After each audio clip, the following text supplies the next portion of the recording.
7 bodies have been recovered from the area, all of them backpackers. But we do have a serial killer. A 50-year-old man is being questioned tonight in Sydney about the backpacker murders. Milat sat through the 20-minute hearing emotionless, and he's been charged, of course, with the murder of 3 German backpackers, 2 English backpackers, and 2 Victorians, James Gibson and Deborah Everett. Being a crime reporter, you end up chatting to all sorts of people. Obviously, sometimes they're criminals. In my case, I struck up a pen pal friendship with Ivan Milat, one of Australia's most notorious serial killers. Milat was convicted with 7 life sentences for killing 7 backpackers in the Belangolo State Forest. But in 2018, I decided I wanted to get in contact with him. I was writing a story about some unsolved cold cases. 3 young girls had gone missing in the Newcastle region, and I wanted to know if Milat was in some way responsible. So I wrote him a letter.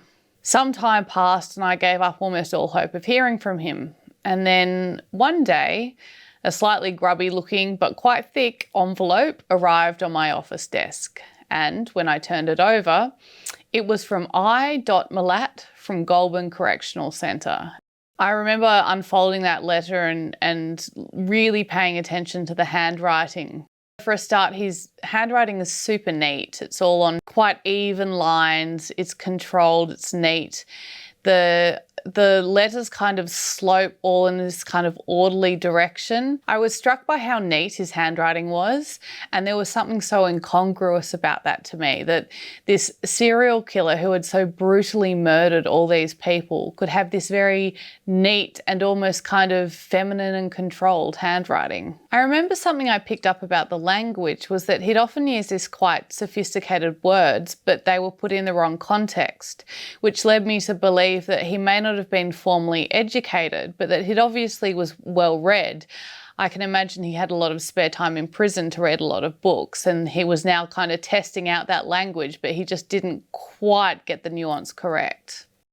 Initially, he responded to my request about whether he had been involved in the murders of 3 young women. So these 3 girls were Robin Hickey, Leanne Goodall and Amanda Robinson, who all disappeared over a space of about 4 months between 1978 and 1979. Now, it was significant because they all disappeared under similar circumstances. They were all getting on or off buses around the Newcastle region in New South Wales, and we know that Milat was out of prison at the time. Of course, he said he had no involvement because Ivan, as he signs every letter, is innocent. Ivan Milat signs off every letter with his name Ivan, but with a little figure of a stick man and the word innocent. It's like this kind of little graffiti stamp he's created to continue the campaign and continue sending the message out that he's innocent and has been wrongly convicted of these murders.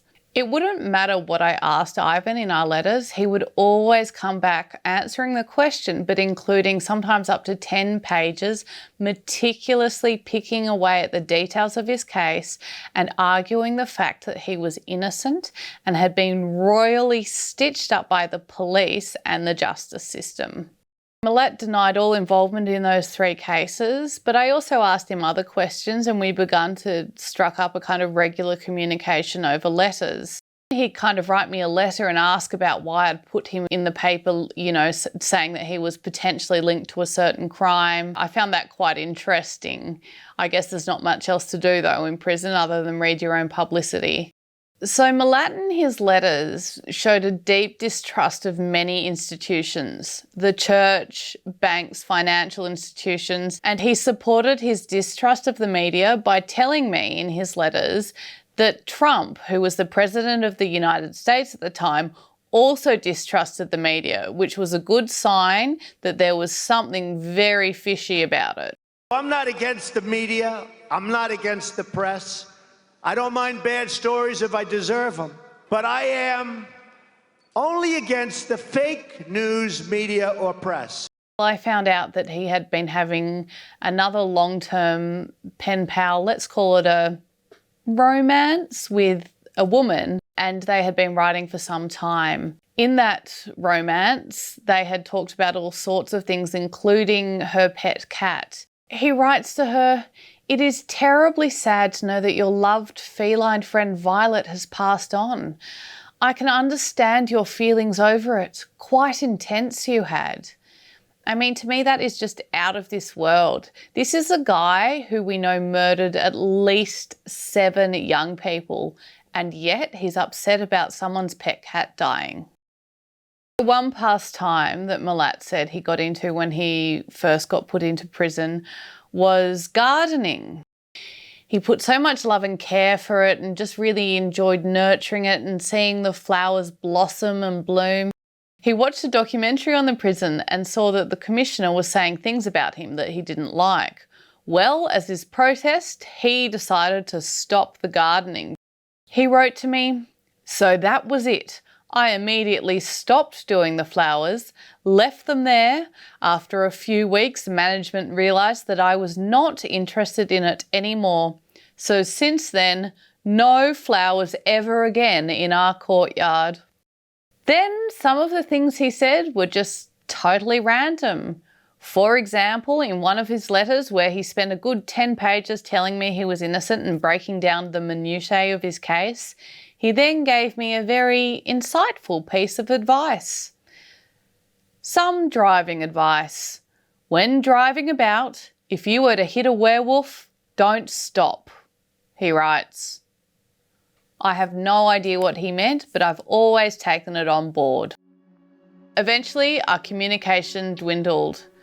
Letters became more and more spaced out, and when I would get a letter from Milat, they just covered the same ground. He was innocent, picking apart minutiae of his case, and there were some really random facts in there, like the werewolf thing.